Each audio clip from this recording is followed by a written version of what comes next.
excited because I have an awesome set of panelists who are here with me today, who have all had to make that pivot that I think some of you probably are hoping to make yourselves. And so what I want to do is I want to kind of get started by just kind of doing a couple kind of warm-up questions just to see where folks are at. So I guess just to start, why don't you just tell me and put in the chat, what are some of the companies that you're interested in? Who's on your company list? Where do you want to work right now? What's hot? Okay. All right. Facebook, Google, Amazon, Netflix, Hulu, Spotify, Microsoft. All right, Marshall, way to play to your audience. Love Salesforce, of course. Big Tech, Adobe, Apple, MasterCard, more Salesforce.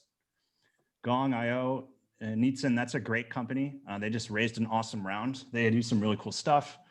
Really interesting time to work at Disney. If you can land it, that would be awesome.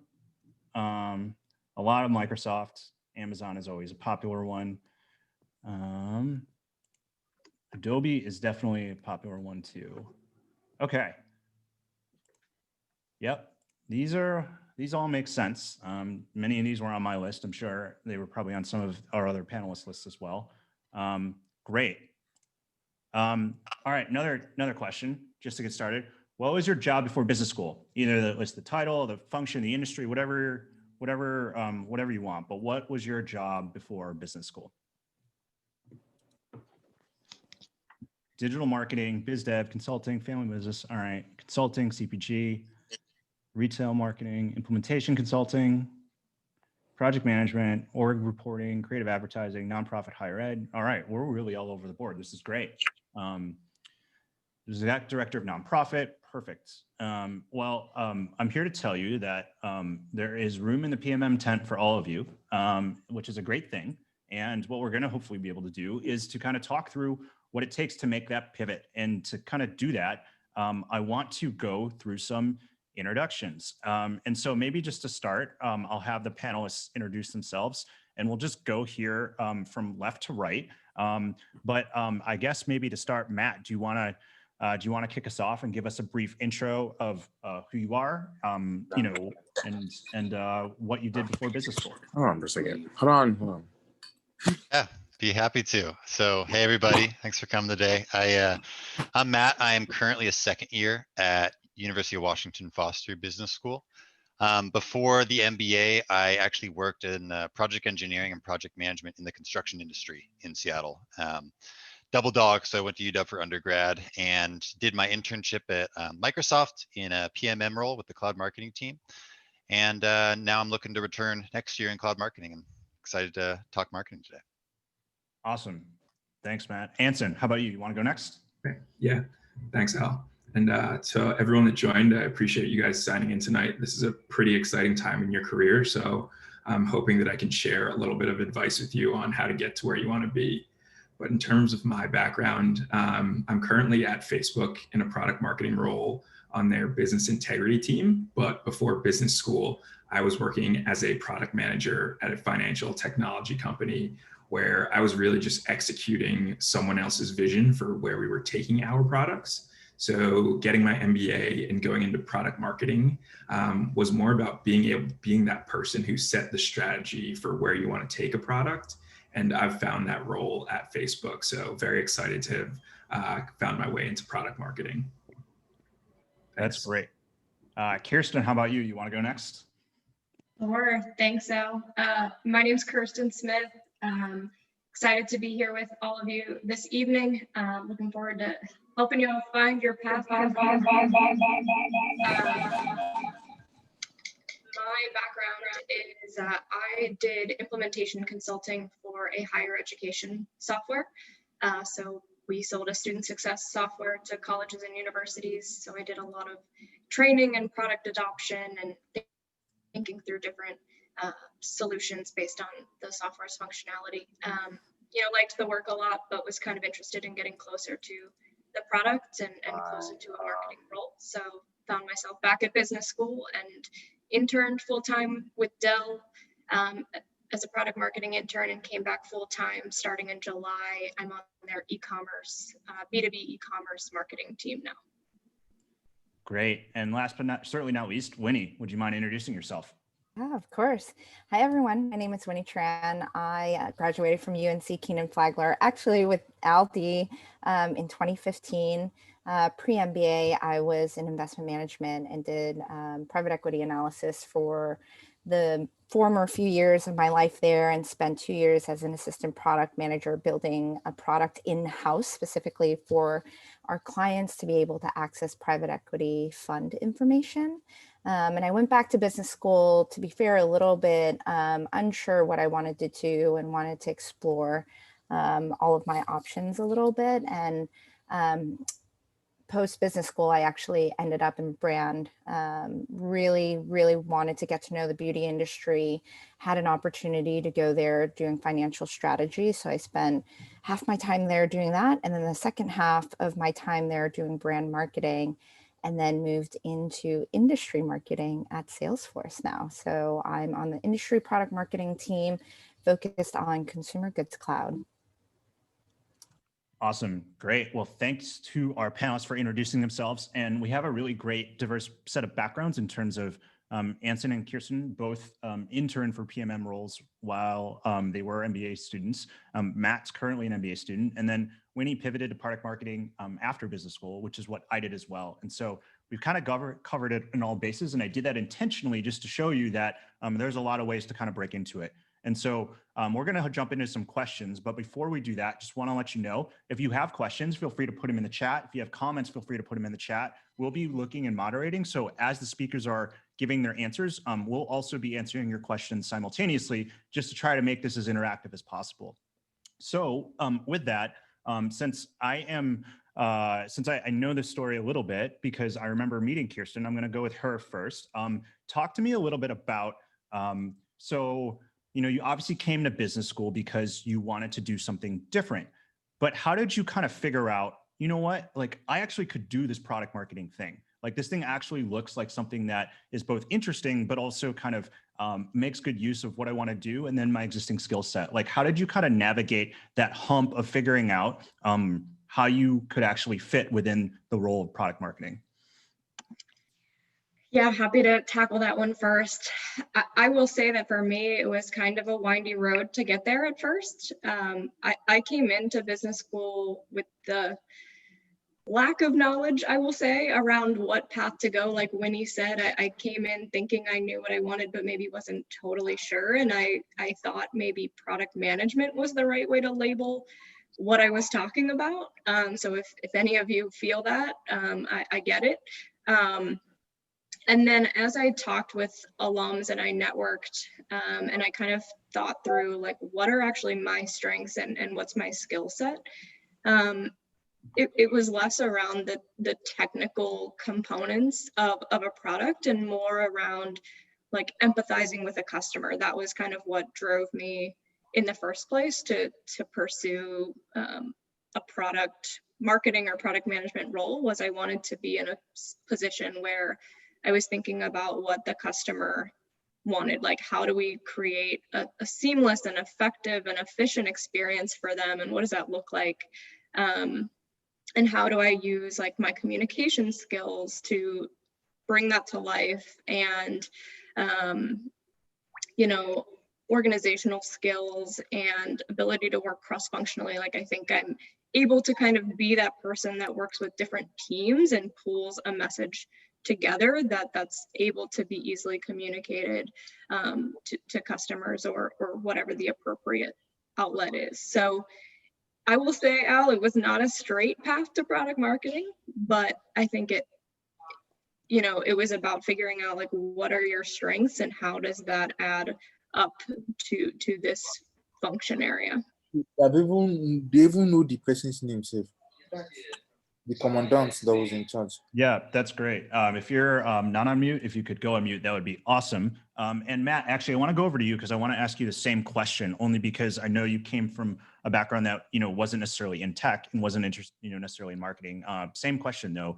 How did you kind of get to a point where you realized, like, you know what, like, I really want to do this product marketing thing? What really was the trigger for you to make you say, okay, this is something I could see myself doing? Yeah, I think Kirsten nailed a lot of it. I certainly did not come into the MBA thinking product marketing or bust. I knew that tech was the industry I wanted to end up in because I wanted to align some sort of passion behind my work that I wasn't finding in real estate, and I knew that tech could check a lot of those boxes.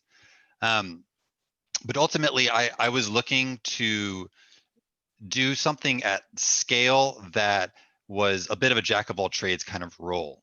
Much as Kirsten alluded to, with being able to talk to engineering, talking to finance, talking to all these different teams, and being able to come to the best decision when moving forward.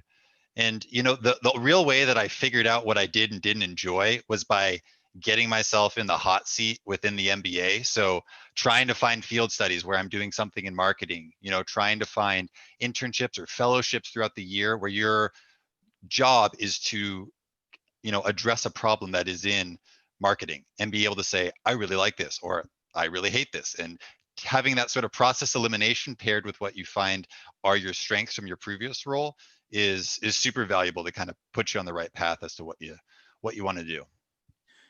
I think that's a great point. And I want to go over to you to Anson. I know that you worked in a little bit of a product management role before business school. And I know that many of the folks, as Kirsten alluded to a little bit, are probably thinking about product management or have thought about product management or think they want to do product management, but maybe want to do product marketing instead. So for you, I would love to maybe hear about how you kind of honed in on product marketing, particularly knowing that you did have a little bit of background and insight into what product management looked like.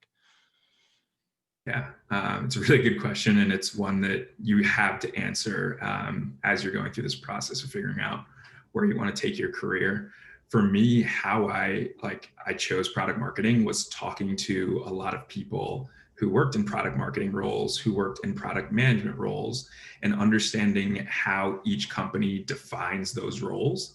At every company, the responsibilities and the skill sets they expect you to have are going to be different. So a product manager at company A might also have a lot of product marketing responsibilities that you wouldn't have at company B. So for me, it was understanding where do they want you to get involved as a product manager?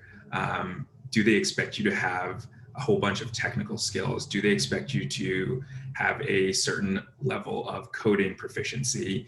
That wasn't where I wanted to take my career. So for me, it was pretty easy to screen out companies where they expected you to have that skill set.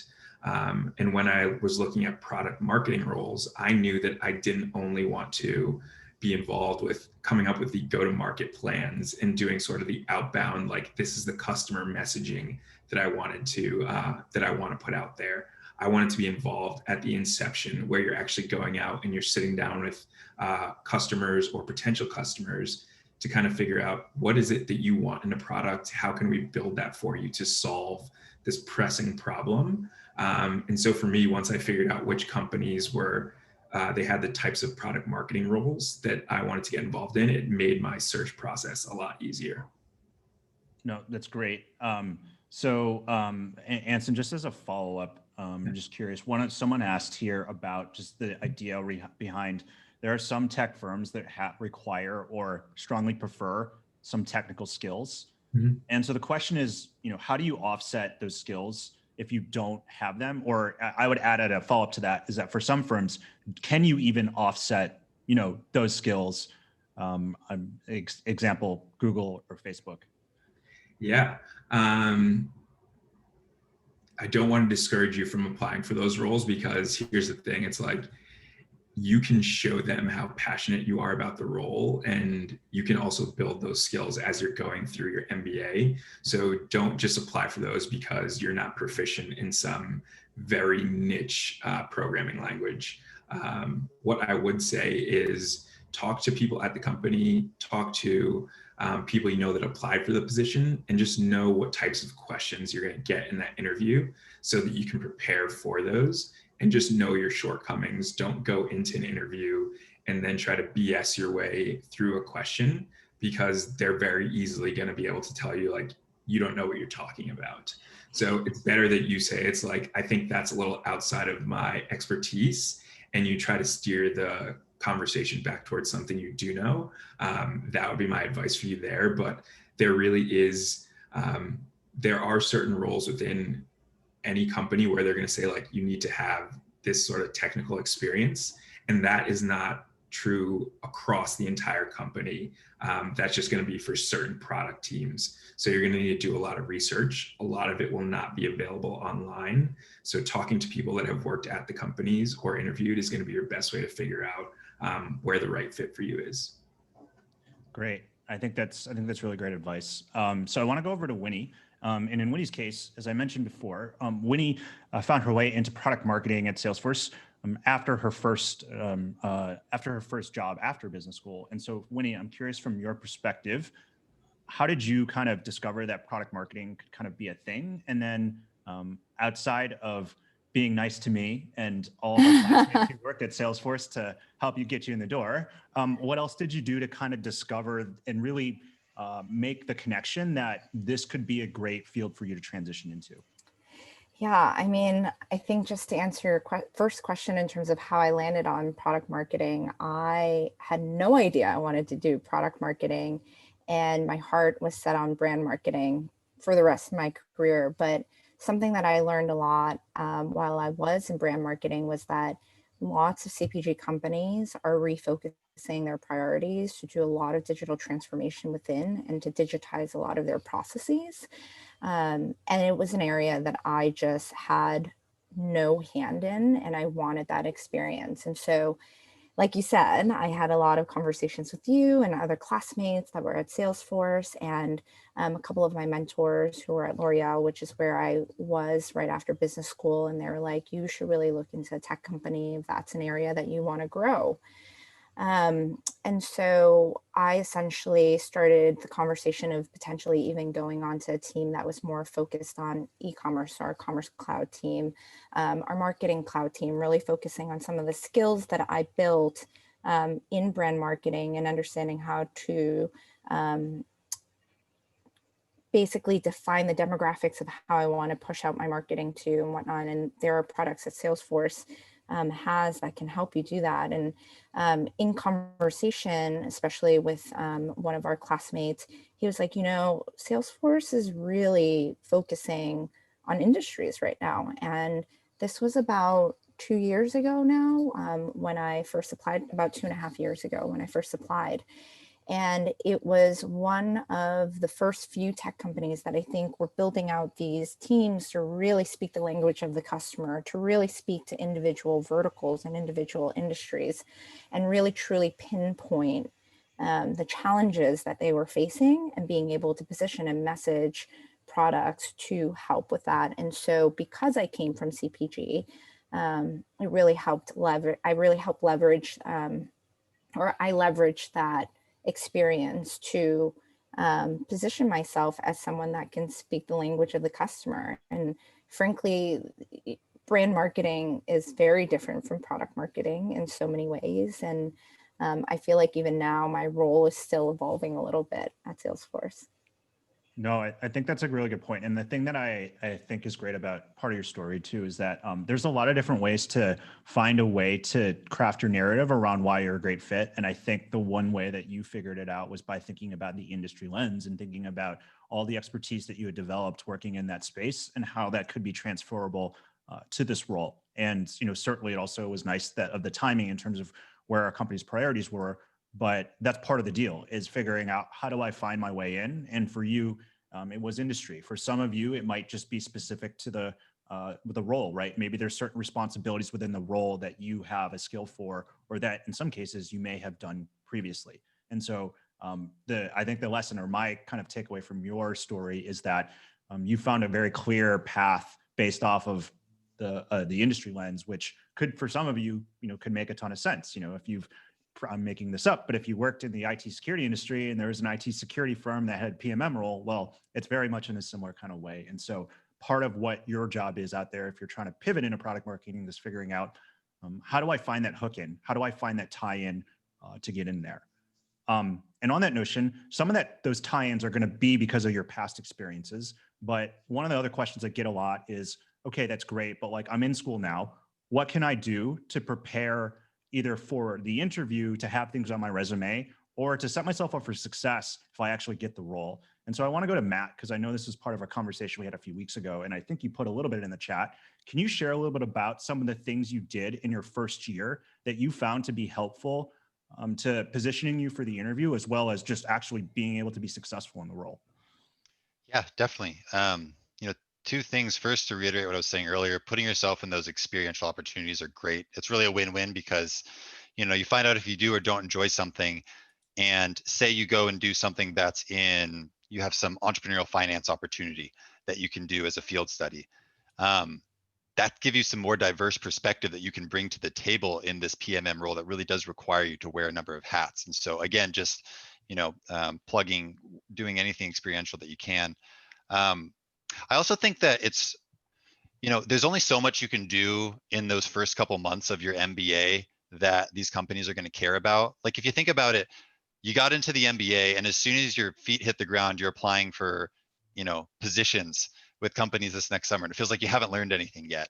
And so I think that really just goes to show how important it is to be able to frame your past experience, and to be able to pair that with, you know, the why marketing question. I encourage people to ask themselves, you know, why marketing, and as they go through informational interviews or these experiences, be able to continue updating that question, because that's ultimately what's going to be that sort of, you know, what I like to call the thread from your past experience to the internship that you'll be doing.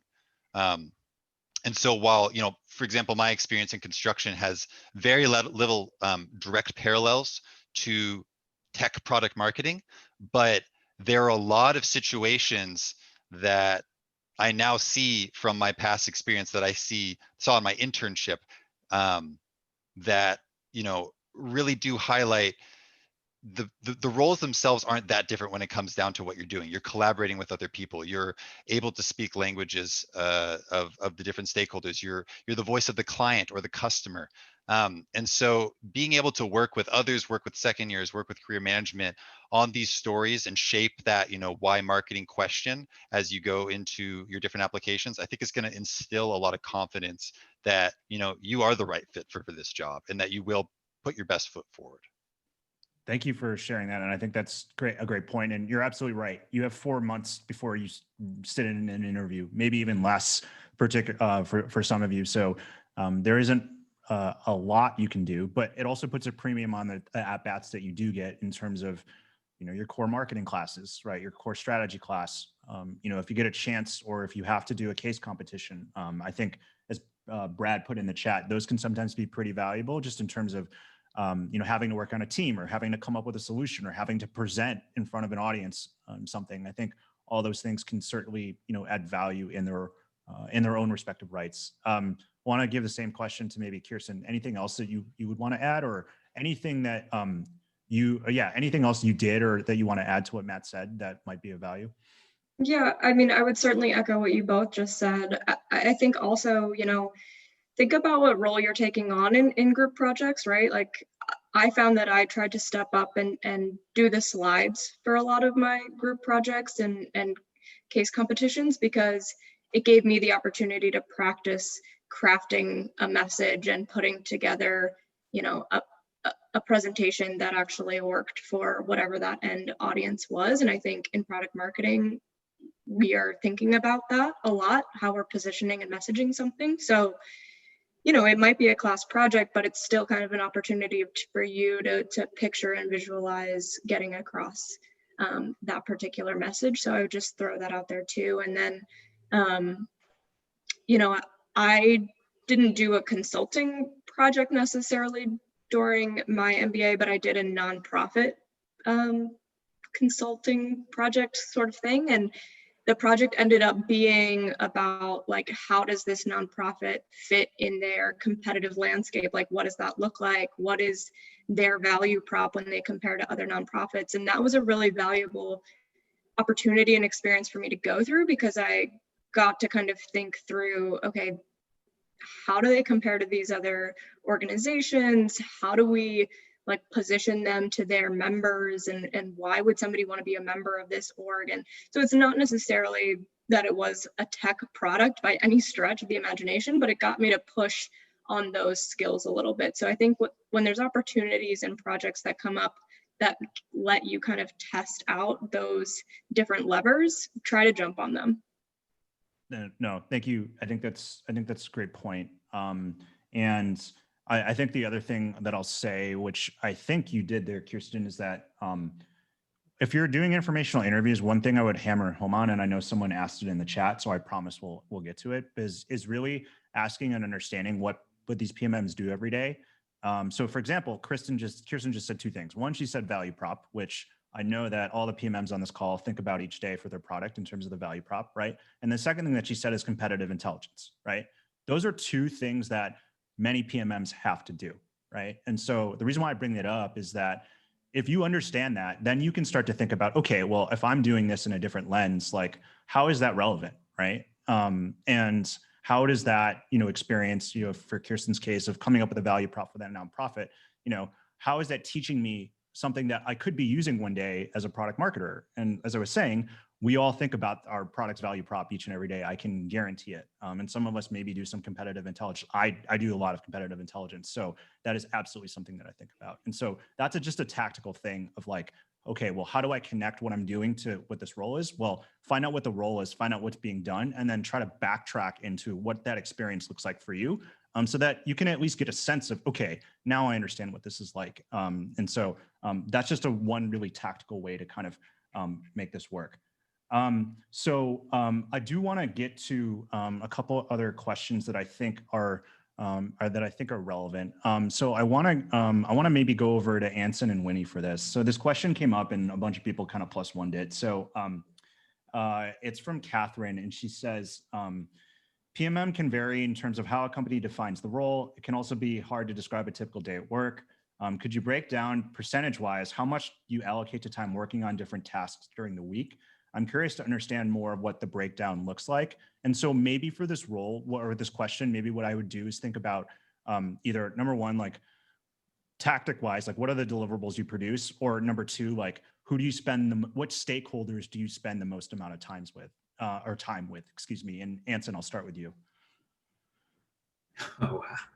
This is a hard question just because it changes throughout the year, and it's going to depend on your company's launch cycle as well. So if you're on a much longer timeline, like your company only has like 2 releases throughout the year, like your calendar is going to look way different from a company like Facebook, where you could potentially be launching an update every other week. And the size of those launches also changes your week. So I just want to start saying there, so like what I'm going to share with you now is very much my experience. Someone just like on another team from me at Facebook could have a very wildly different life. In my division of the company, which is business integrity, I'm working most closely with our policy team, our legal team, and then our product and machine learning teams. So those are the people I spend most of my time with. And then in terms of what I'm doing, I guess as I get closer and closer to a launch, I am just trying to make sure that we are closing any sort of enforcement gaps that I'm working on. So that means I'm making sure that I understand the legal aspect of something, the policy aspect of something, and then connecting with the product manager and the machine learning engineers to make sure that policy lines up with the technical solution that we're about to put out. So I would say right now, as I have something that's going to launch in probably like 2 to 4 weeks, the meetings with those people take up 60% of my time. The other 40% is spent on just doing more of what we call inbound at Facebook, which you're researching something that you might be launching in the future. So I would say right now it's 60-40. As I get closer and closer to that launch, I would say I'd be spending 70% to 80% of my time talking with those cross-functional partners and less time doing more of the research and analysis that would be for a future project. And after my launch, that breakdown is going to flip, and then I'll probably be spending 20% just making sure my launch went correctly and that all of the go-to-market messaging that I worked on is being received correctly. I'll spend a little bit of time on that, but then the other 80% will be on now focusing on my future projects. Great, thank you. Winnie, how about you? Same question. what do you do, or who do you spend the most amount of time with? Oh, goodness. I feel like it's a loaded question too.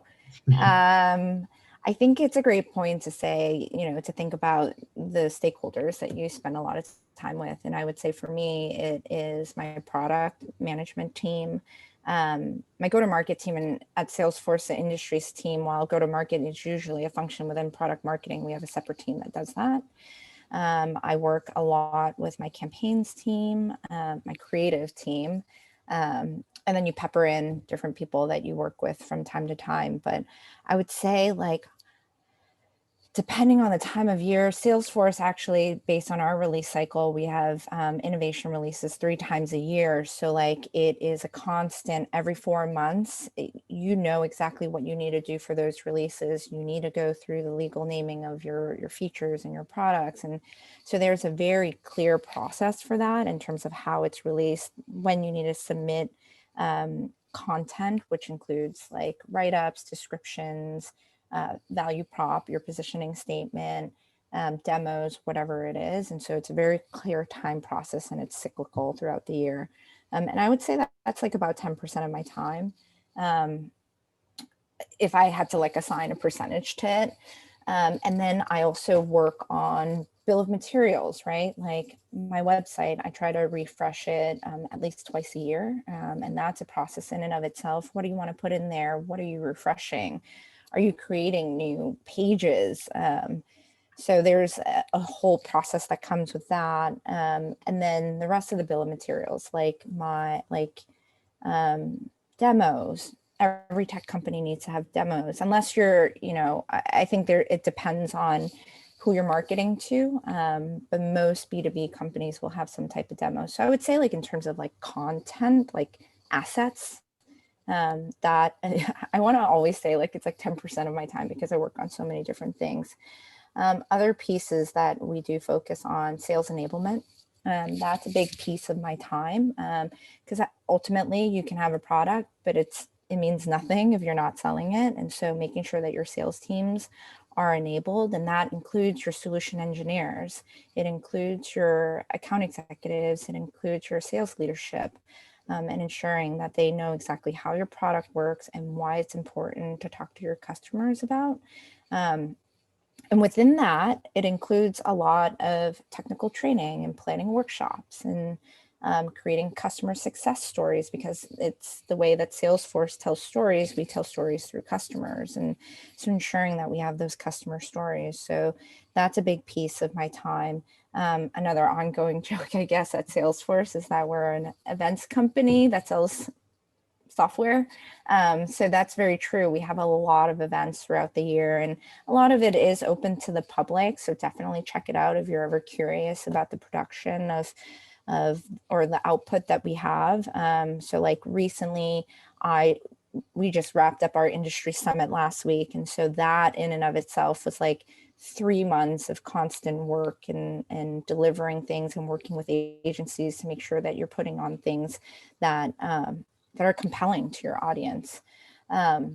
And I can go on and on. I feel like there's so many different things that we work on, and it really just depends, like Anson said, it depends on the time of year and like what you're working on. And I would say, like, even when we had in-person events, it was even more so a bigger focus, because you have to spend the time to figure out with creative, like, what your build out looks like, what customers are you highlighting, what does that experience look like, and you want to make sure that people can feel and really understand what you're trying to put out to market, and that takes a lot of creative thought. Yeah. We got a couple brand questions from the gallery. Sure. So question number 1 is from, where is it? Brittany. And Brittany wants to know, would you say it's easier to go from brand to PMM or from PMM to brand, or is it a toss up?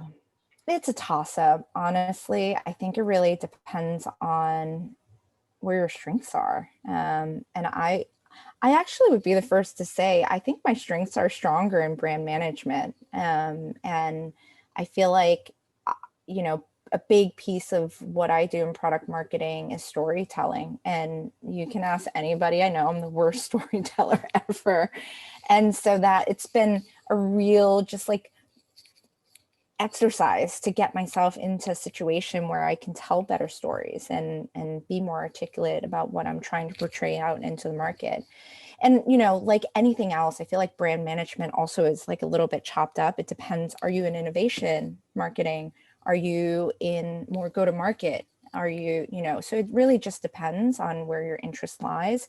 And it truly is a toss up. So I'm happy to like talk about it further and some of the differences, but there are a lot of similarities as well. Like I'm tied to a product, I'm tied to a number, whereas there are certain product marketing teams at Salesforce that are more solutions based that aren't necessarily tied to like an exact number. So it just depends on the marketing you get into. Sure. Got another question from the audience, switching gears. I'm going to go over to Kirsten. So the question is from Prachi, and she says, product management and marketing leverage many different critical skills and provide experience across multiple angles of business. What does career trajectory look like? And then what do you envision your career growth building toward? And just within the context of Dell, I guess I would, ask this question, in terms of like, what have you seen in terms of for post MBAs, what that kind of, for product marketers, like what that trajectory could look like. And then maybe from your own perspective, I know you've just been there a couple months, but just kind of, walk us through what you're thinking about in terms of your own career growth. Yeah, happy to answer that as best I can from my own experience. I think that, one of the reasons that I picked Dell to go into for product marketing was I felt like it was a place I could get a lot of exposure to different areas and not a place where I would be kind of pigeonholed into one team and one component of it. And so, I'm in a role right now where I'm supporting this e-commerce platform for our B2B customers. And I'm in a role that's almost similar to what I was doing before business school in the sense that I'm, doing a lot of change management, working with sales to think through, okay, how do we push your customers to move to an online platform for their procurement rather than calling and emailing your sales rep every time, right? And that's an interesting role. It's a lot of sales enablement. It's a lot of thinking through product adoption and how do we explain to a customer the benefits and telling that story. But my hope and kind of my expectation in picking Dell to grow my career is that there's so much more to this space as far as product marketing goes, right? I could end up more in a path in a couple of years where maybe I'm thinking more about merchandising and which products we're thinking about showing on this e-commerce site and the marketing banners and collateral that go with it. It could be more about the campaigns, right? The marketing campaigns associated with this. It could be more about the actual user experience. What features and functionality does the e-commerce platform need to have? And so that was kind of what excited me about jumping into Dell and this particular department and role is that there's going to be a lot of opportunity just in this space to explore different components of product marketing than where I'm starting from. Great.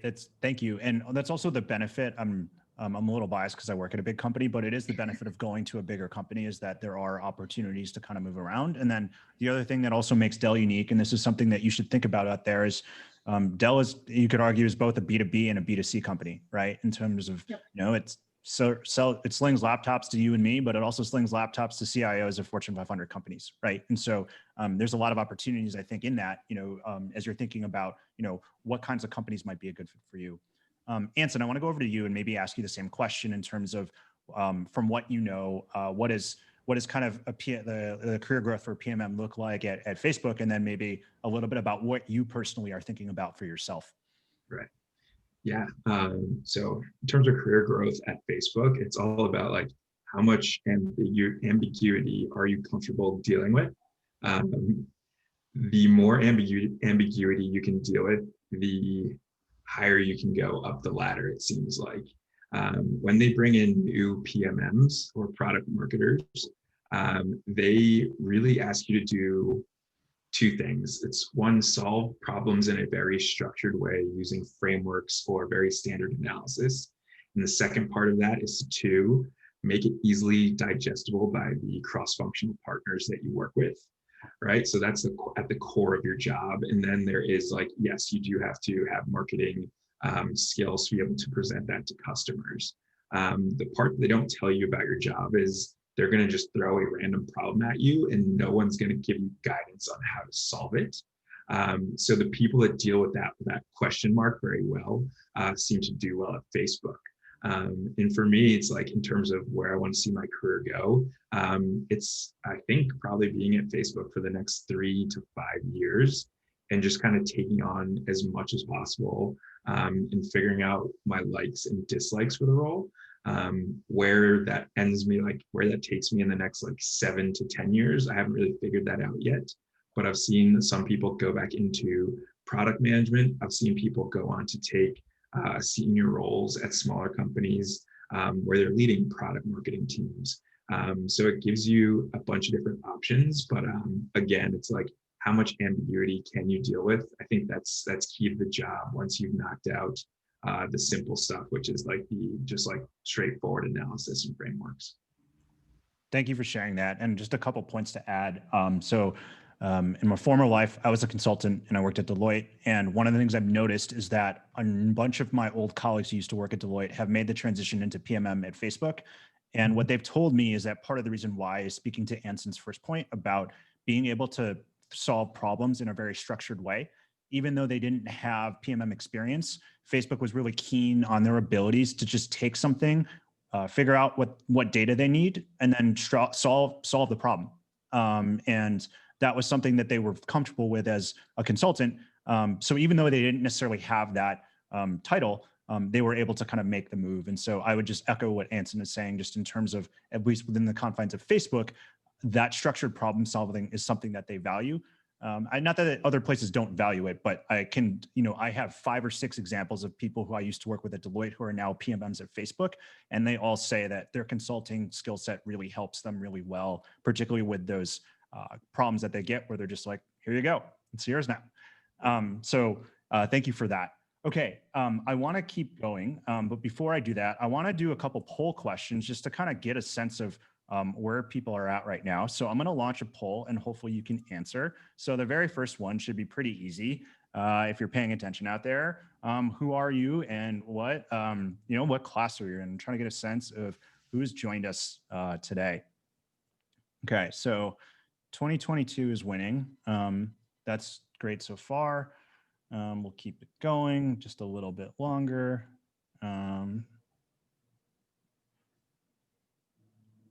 Okay, so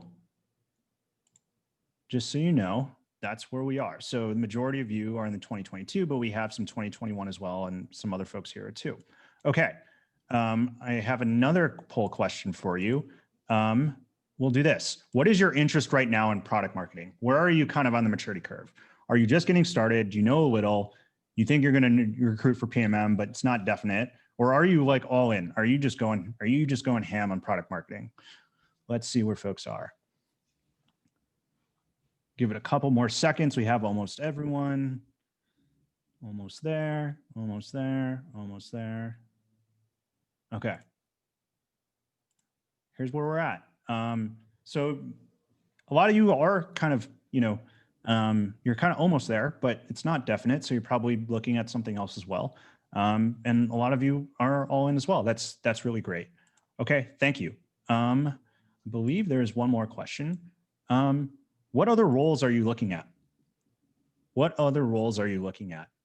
You can select a couple, I think. Should be able to give you a couple minutes or a couple seconds to do this.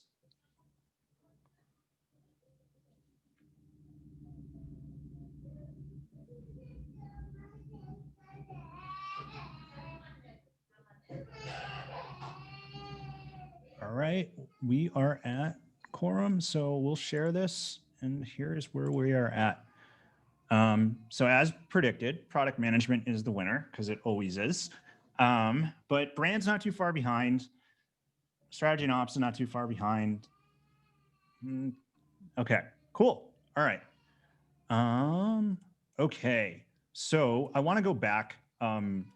To maybe some more questions and answers. And so I want to go back to Matt because Matt just wrapped up his internship at Microsoft this past summer. And so Matt, my question for you is, Could you maybe share about, what you worked on this summer? And then as a follow-up to that, could you also maybe talk about what's maybe something from your past, like a skill or experience that actually ended up coming in handy? And again, like this whole theme is this idea around the pivot and, really bringing that past with you. And so when you think about telling, what you did this summer, if you could highlight maybe some things from the past that helped you, I think it'll help people start to really think and hone in on like, how can this past experiences I have be relevant to this role? Yeah, definitely. So, at Microsoft, I was a part of something called the on-ramp, and I know Gabby is in the audience, and she was also part of that internship. So feel free to chime in, Gabby, if you have anything to add. But the on-ramp internship is within their cloud marketing or their commercial marketing team. And the idea is that in the internship, you get experience in product marketing, in business planning, and in integrated marketing. So that if you decide to come back full-time post MBA, you're able to do 3 additional rotations to get exposure across all the different teams. And so my internship specifically was started in a PMM intern capacity with AppSource, which is a storefront for third-party partners to launch their apps that actually pair with first-party Microsoft solutions. So think anything from like Microsoft 365 add-ins all the way through Dynamics dashboards, things like that. So it's both paid to free options. And when I was getting started, I really struggled because with someone who had no tech or marketing experience formally, I was trying to figure out what would a marketer do in this situation? Like what would a PMM who's been working at Microsoft for 3-4 years do in this situation? And I was having some decision fatigue, and I was trying to figure out how to approach the problem. And it wasn't actually until I thought, okay, what would a project engineer in construction that got dealt this problem, how would he or she approach it? And so once I flipped my mindset and paired it with some of the frameworks I learned in my core marketing class, I had a jumping off point that I was able to actually move forward with and get that iterative feedback loop with my manager to figure out, okay, like, I'm putting together this MPF, and I wasn't looking at it through, the lens of the customer. How can I do that more? And kind of taking those steps I found as being super effective, to where I wasn't thinking what would a business decision maker at a small business be doing, but I put that hat on of, okay, I've got an electrician that I need to translate his needs to my client, or vice versa. How can I mirror that in the project I'm working on now? So once I started going down that road of leveraging what I know, leveraging my past experience in the role I had as a marketing intern, I found a lot more success that way. Thank you for sharing that. I think that's a really great idea in terms of, asking yourself, how would an engineer, a construction engineer, solve this problem? And I think the other point I wanted to make and hammer home on is to really help people understand, once you pivot to something else, it doesn't mean throwing out the things that you used to do. In fact, those things can be really valuable. It's perhaps maybe, using them in a new way. And, like, for example, I'm going to pick on Anson because I'm looking at him, but I presume that part of Anson's experience as a product manager, I'm sure probably informs a little bit of what he does as a product marketer. And then even as I'm looking at you, Kirsten, like I'm thinking about, your experience working with clients and being in being customer facing in terms of how that's valuable to you as you think about, your end users and your end customers. And so I think those are all really, really salient, really great points. I want to go back over to you, Kirsten. Could you maybe talk about something that you're working on right now, and maybe kind of dig in a little bit in terms of like what skills or experiences are helping you kind of be successful in this particular project or program or initiative that you're working on in your role? Yeah, happy to.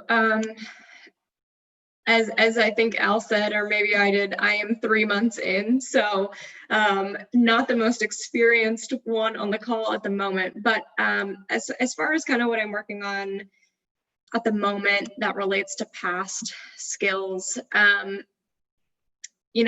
my role is to support the global enterprise sales in terms of making sure that they are able to get their customers to use this online e-commerce solution. And that sounds like super obvious, I'm sure, to everyone. Like, we all go and shop on Amazon.com and every other online retail shop.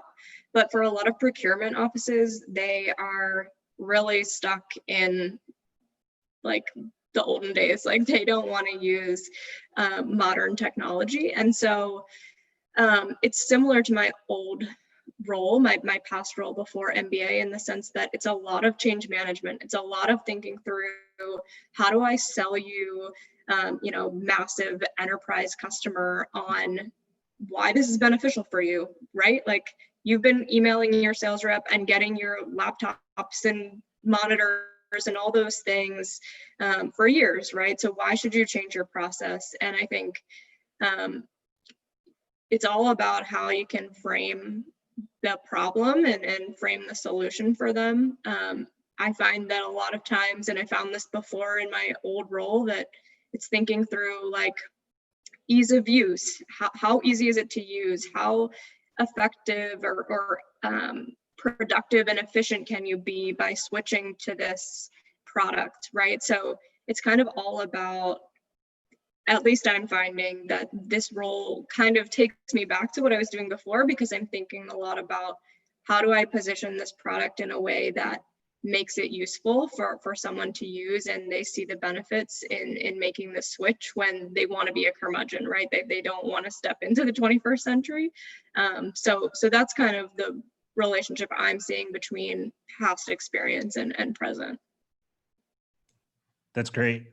Thank you for sharing that and for giving some specific examples from your past in terms of how you were able to make the pivot. Okay, home stretch here, because we're coming up with 5 minutes left. Go back over to you, Winnie. You successfully made a pivot. And so any advice for folks out there who are really thinking about making that pivot into product marketing, what kind of guidance would you give them right now? Do lots of research.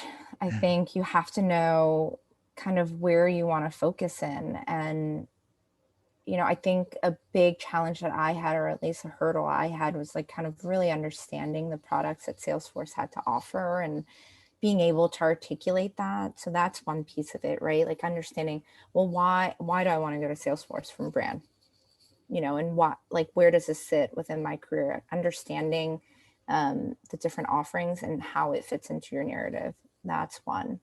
I think two, really understanding, like if you're going into B2B product marketing or B2C product marketing, knowing where the gaps are. And likely they're looking for innovative people or people who are really, in the know, like they follow the trends of different industries or whatever it may be, and being able to articulate that. So I think, for example, like when I was going through my interview, one of the case studies, I found like up and coming technology that would fit the retail industry. And I pitched that and created like a go-to-market plan for that. And it ended up being something that Salesforce launched, and not because of me, but like something that they had already been planning. I hope. But I would say like, it was already something that was in the works for them. So like for me, like this brand marketer who has no digital experience and being able to recognize the value of different technology that might be great for the industry that I'm applying for, or the industry marketing team that I'm applying for, has been really beneficial. So I think it's just a matter of like really understanding kind of what you're truly interested in. Like B2B marketing is different than B2C product marketing. So knowing the difference there, and then just like understanding what you're applying for. Great. Well, thank you, Winnie. All right. So one last poll question. I want to see if I can find this. Just give me 1 second. So here we go. No hard feelings, but who is your favorite panelist company? Salesforce, Dell, Facebook, or Microsoft? This has no bearing whatsoever on any recruiting whatsoever. You can be honest. You can only pick one though. A little bit more. A little bit more. Selecting Salesforce, guys. All right, here we go. And the winner is, we won, Winnie. Barely. It's rigged. It's Yeah, totally rigged. I know. Yes, I'm so excited. All right. Well, folks, thank you so much for joining us today. Really appreciate you jumping on. If just a couple things, if I can pull up this bad boy, give me 1 second. We appreciate you coming on. Couple things, if you want, more insight into product marketing, check out MBA School's Product Marketing Corner. I have a ton of great content on there. I also have a free product marketing guide if you're looking for guidance on how to land a product marketing job. And then I'm always looking for ideas for the next event. And so if you have any ideas, I'd love to hear it. So just email me, al@MBA School. But I appreciate all of you joining. Thank you so much. And everyone, I hope you have a great evening and best of luck in your career journeys. Thanks, Al. Thanks. Yeah, thanks everybody. Thank you.